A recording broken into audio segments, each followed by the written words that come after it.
नमस्कार. मी ॲडव्होकेट कोमल साळुंखे ढोबळे. आरक्षणाच्या लढ्यातील ज्येष्ठ नेतृत्व आदरणीय प्राध्यापक डॉक्टर लक्ष्मणरावजी ढोबळे साहेब यांच्या अभ्यासपूर्ण आणि धारदार लेखणीतून कागदावर उतरलेल्या आरक्षणाचं रणकंदन आणि उपेक्षितांची कासवगती, एक वास्तव या विषयाबद्दल आज आपण जाणून घेणार आहोत. राज्यात सध्या उघड उघड जातीचे तट पडले असून आपल्या भाकरीवर डाळ ओढताना आपला शेजारी असो अगर भाऊ, सवलतीचं आरक्षण वाटताना त्याचा विचारच होत नाही. ज्याच्या हाती काठी त्याच्याच हाती सवलतीची वाटी, हे आता समीकरण पुढं आलेलं आहे. आपल्या जातीच्या आणि धर्माच्या हितासाठी सरकारला वाकवण्याची स्पर्धा सुरू झाली असून मराठा, मुस्लिम, धनगर, माळी, लिंगायत, बौद्ध अशा जाती यात आघाडीवर आहेत. यातील काही जणांना आरक्षणाच्या सवलतीची चव काय असते हे बऱ्यापैकी कळालेलं आहे.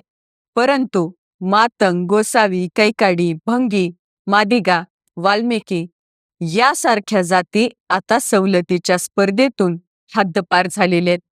परिणामी समाजात मागास आणि अतिमागास असे दोन तट पडलेले आहेत.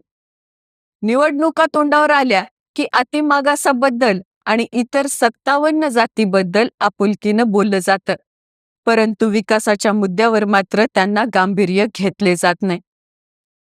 सत्तेनं शेवाळलेल्या पुढाऱ्यांनी आपलं ऐकावं, आपल्याकडं बघावं एवढंच नव्हे, तर त्यांनी आपल्याला घाबरावं आणि सन्मान द्यावा अशी अतिमागास समाजाच्या संघटना प्रमुखांची इच्छा असते. याच पार्श्वभूमीवर अनुसूचित जातीला आरक्षणाचा अ, ब, क, ड प्रवर्ग लागू करावा ही मागणी आता जोर धरत आहे. आंध्राच्या मंदा कृष्ण मादिगा यांच्यापासून ते बहुजन रयत परिषद, मातंग एकता आंदोलन, दलित महासंघ आणि लहुजी शक्ती सेना अशा संघटनांकडून आता निर्वाणीची भाषा बोलली जाते. मात्र अनेक मोर्चांमध्ये केवळ कुणाची तरी नक्कल केलेली दिसते आणि मोर्चाच्या पत्रकांवरती माहितीपेक्षा नेत्यांचे आणि कार्यकर्त्यांचे फोटोच अधिक झळकताना दिसतायत. चळवळीचे सध्या स्वरूप आणि वैचारिक पोकळी. आजच्या चळवळीचा गाभा तपासून पाहिला तर त्यात अभ्यासाचा, ठोस दस्तऐवजांचा पूर्णतः दुष्काळ दिसतो. आकडेवारीनिशी मुद्देसूद मांडणी करण्याऐवजी केवळ भावनिक घोषणाबाजी करणे हे अनुसूचित जातीचं दुर्दैव आहे, असंच खेदानं म्हणावं लागल. एकेकाळी आपण पत्रकं वाटून आणि भिंतीवर नावं लिहून क्रांतीचे रणशिंग फुंकत होतो, पण आज आपण भिंतीवरून फेसबुक आणि व्हॉट्सअपच्या पडद्यावर येऊन स्थिरावलेलो आहे. आपली ही वेगवान कासवगती खरंच कौतुकास्पद म्हणली पाहिजे, कारण हॉटेलमध्ये चमचमीत नाश्ता वरपत व्हॉट्सअपवर शाब्दिक युद्ध खेळणे कष्टाचे असले तरी ते सुरक्षित असते आणि नेमके हेच सुरक्षित शौर्य आजच्या पिढीला अधिक प्रभावी वाटू लागले. रक्ताची आणि वारशाची भाषा केवळ भाषणापुरतीच. आरक्षणासारख्या अत्यंत गुंतागुंतीचा आणि खडतर विषय मार्गी लावण्यासाठी संघटनांकडे अभ्यासू केडर आणि विषयाची सखोल जाण असणं गरजेचं असतं.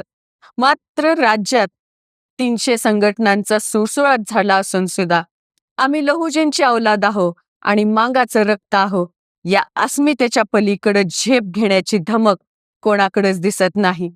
ही रक्ताची आणि वारशाची भाषा केवळ भाषणापुरतीच उरलेली असून या पलीकडं मांडण्यासाठी कोणताही वैचारिक किंवा अभ्यासाचा विषय शिल्लक राहिलेला नाही.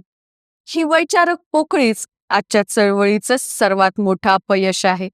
त्यामुळे चळवळीतील वैचारिकता नष्ट झाली असून केवळ वैयक्तिक पातळीवर जोरकस मागण्या केल्या जात आहेत. मूठभर लोक चौकात येतात, पण आरक्षण कसं मिळवायचं आणि त्याची घटनात्मक चौकट काय हे मात्र कोणीच सांगत नाही.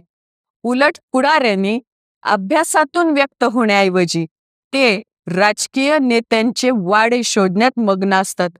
जर पक्षीय नेत्यांचा मतदारसंघात समाज गोळा करून हे नेते राजकारणाचा कोलदांडा घालत नसतील तर सामान्य माणसाकडून कसली अपेक्षा करणार.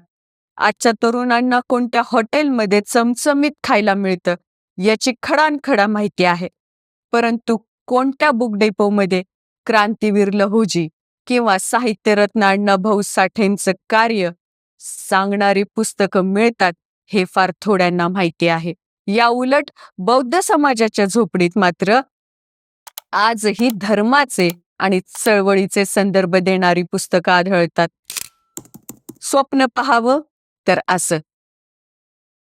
खरं तर आपल्या समाजाच्या झोपडीत साहित्यांचे रत्न मिळावे, अण्णाभाऊंचा भाऊ भेटावा, क्रांतीवीराची तलवार दिसावी, लहुजींचे विचार मांडणारी मूल्य निधड्या छातीनं पुढं यावीत, फकीरासारखी छाती काढून चालणाऱ्या पोराचा गावावर वचक असावा, समाजानं महात्मा फुल्यांच्या विचारानं प्रकट व्हावं, छत्रपती शाहू राजांचं नाव घेऊन कुस्तीच्या मैदानात उतरावं आणि डॉक्टर बाबासाहेब आंबेडकरांचा फोटो लावून PhDचा अभ्यास करावा.